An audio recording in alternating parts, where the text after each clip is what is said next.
Cette exposition, elle est dédiée au tournage du film L'Odyssée, qui est le film de Jérôme Salle, qui sortira le 12 octobre, qui est un film consacré à la vie et à l'épopée du commandant Cousteau, avec ses équipes à bord de la Calypso sur toutes les mers du globe,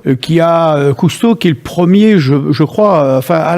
la fois avoir créé ce que l'on appelle la plongée autonome, c'est-à-dire où l'homme est en plongée peut devenir, avec des bouteilles, d'autres en apnée d'ailleurs, n'est plus rattaché à la surface. C'était important ça par rapport à la recherche sous-marine. Et puis le deuxième, c'est lui qui a inventé l'imagerie sous la mer, les caméras, la photographie sous-marine, qui a permis de révéler au grand public, avec Le Monde du Silence notamment, le film de Louis Malle, qui a permis dès les années 50-60 de révéler la beauté des fonds marins et de sensibiliser le public au monde de la mer et au monde sous-marin. Je ne sais pas si ce sera une grosse expo. Ce sera une expo originale par le fait que c'est la première fois qu'il y a une expo consacrée à un film, au tournage d'un film qui n'est pas encore sorti et qui sera présente, cette expo, à la Cité de la Mer, en même temps qu'elle sera présente à Biarritz, à Monaco et à Paris. Donc c'est un honneur pour la Cité de la Mer de faire partie, d'avoir été repéré comme un des 3 ou 4 endroits sur le territoire national, parce que nous sommes ici, chacun le sait en termes d'ADN, autour de l'aventure de l'homme sous la mer, et ça colle merveilleusement avec un film comme ça. C'est un film, l'Odyssée, qui encore une fois est centré sur la vie de Cousteau, centré sur ses expéditions lointaines, y compris au pôle Nord, avec des images bien entendu sublimes, avec des acteurs et actrices, puisque c'est Lambert Wilson qui joue prend le rôle du commandant Cousteau, Audrey Tautou, son épouse, et Pierre Ninet, le fils de Cousteau, Philippe Cousteau, qui s'était, comme vous le savez, tué plus tard à bord d'un hydravion, et qui était le successeur de tout désigné de son père par les équipes de Calypso. Et donc il y a eu des tournages notamment en Afrique du Sud, au pôle Nord, Argentine, Croatie, et tous ces tournages ont permis de structurer un film que je n'ai pas vu, qui d'ailleurs est en cours de montage, mais où ils ont souhaité,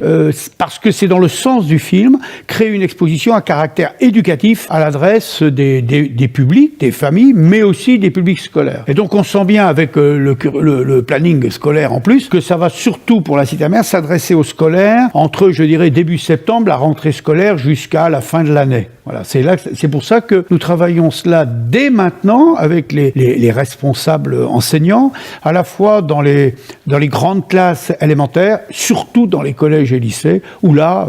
chacun à sa manière peut appréhender Cousteau, son épopée, à travers plusieurs prismes, que ce soit celui de la pénétration sous-marine, celui des espèces, celui de la photographie, du multimédia sous-marin, etc., etc. Alors l'inauguration de cette exposition, elle aura lieu et l'ouverture au grand public à partir du 8 juin, qui est la journée internationale mondiale des océans. À cette occasion, François Sarano, qui était déjà venu avec Jacques Perrin ici pour le tournage du film Océan, et qui est océanographe et qui est un des grands spécialistes mondiaux des grands mammifères marins, les grands requins blancs, les grandes baleines à bosse, cachalots et autres. François viendra inaugurer cette expo, puisque c'est lui qui double, en plus, dans toutes les images sous-marines, qui double Lambert Wilson.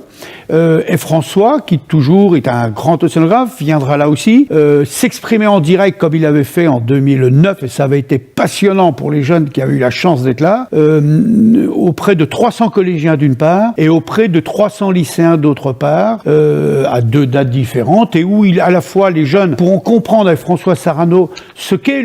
cet enjeu de la biodiversité, de la protection des océans, de l'avenir de la planète et de ces grands mammifères, et pourront également visiter l'exposition avec lui. Il n'y a que 300 places, puisque notre amphi fait 300 places, 300 collégiens, 300 lycéens. C'est en cours d'inscription par les collèges et les lycées. Ça prend forme et je sais que ce sera, j'en suis convaincu, archi plein et qu'on refusera du monde, mais enfin c'est comme ça. C'est les premiers inscrits qui en bénéficieront. Je rêve que Lambert Wilson et Audrey Tautou viennent ici, et toutes mes collaboratrices à la Cité de la Mer rêvent que Pierre Ninet vienne ici. Voilà. En tout cas, on fera tout notre possible pour que Jérôme Salle, à la mi-octobre, puisque la sortie officielle, c'est le 12 octobre, pour qu'ils viennent tous ici. Ce serait en plus une sacrée cerise sur le gâteau à l'automne.